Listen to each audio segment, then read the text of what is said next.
Hello guys, Pawan Kalyan గారు ఉడిపిలో ఇవాళ శ్రీకృష్ణ మఠం వారు నిర్వహించిన బృహత్ గీతోత్సవ్ అనే కార్యక్రమంలో పాల్గొనడం జరిగింది. అయితే ఈ కార్యక్రమంలో ఆయన కొన్ని ఆసక్తికరమైన విషయాలైతే పంచుకున్నారు. తను భక్తి మార్గంలో నడవటానికి, అలాగే సనాతన ధర్మం పట్ల తనకి నమ్మకం కలగటానికి వాళ్ళ నాన్నగారు కారణమని చెప్పారు. తనకి హెల్త్ బాగోలేనప్పుడు వాళ్ళ నాన్నగారు స్వయంగా తనకు మందులు ఇచ్చి, అలాగే తన తలని ఆయన ఒడిలో ఉంచి హరే రామ రామ రామ హరే హరే, హరే కృష్ణ కృష్ణ కృష్ణ హరే హరే అనే తారక మంత్రాన్ని చెప్పేవారని తెలిపారు.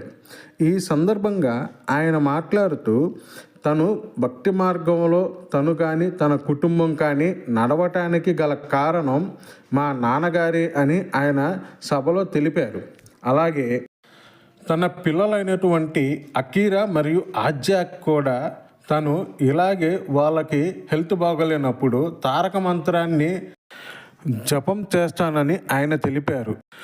శ్రీకృష్ణ మఠం స్వామివారు మాట్లాడుతూ పవన్ కళ్యాణ్ గారు సనాతన ధర్మ రక్షకుడని ఆయన అభివర్ణించారు. అలాగే స్వామివారు పవన్ కళ్యాణ్ గారికి ఒక బిరుదునైతే ప్రదానం చేశారు.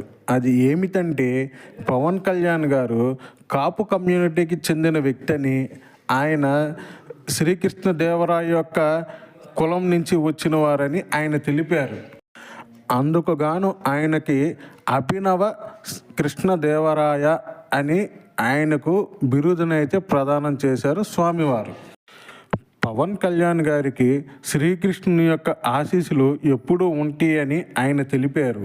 అలాగే ఇటువంటి మనిషిని మనం కాపాడుకోవాలని, మోడీ గారు లాంటి వారిని, పవన్ కళ్యాణ్ లాంటి వారిని మనం కాపాడుకోవాలని, ధర్మాన్ని రక్షిస్తున్న, సనాతన ధర్మాన్ని రక్షిస్తున్నటువంటి ఇటువంటి యోధులను మరియు ధర్మ రక్షకులను మనం రక్షించుకోవాలని ఆయన ఈ సందర్భంగా తెలియజేశారు.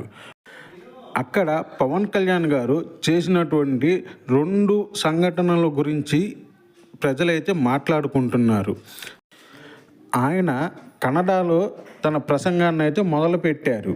అలాగే రెండవది వచ్చేసరికి స్వామివారు పవన్ కళ్యాణ్ గారికి బిరుదునైతే ప్రదానం చేసేటప్పుడు పవన్ కళ్యాణ్ గారు తాను మోకాళ్ళపై కూర్చొని ఆ యొక్క బిరుదునైతే ఆయన స్వీకరించారు. ఆయన వినయానికి, ఆయన యొక్క భక్తికి ఇది ఒక నిదర్శనం అని ప్రజలు అలాగే నెటిజన్లు ట్రోల్ చేస్తున్నారు, అభినందిస్తున్నారు.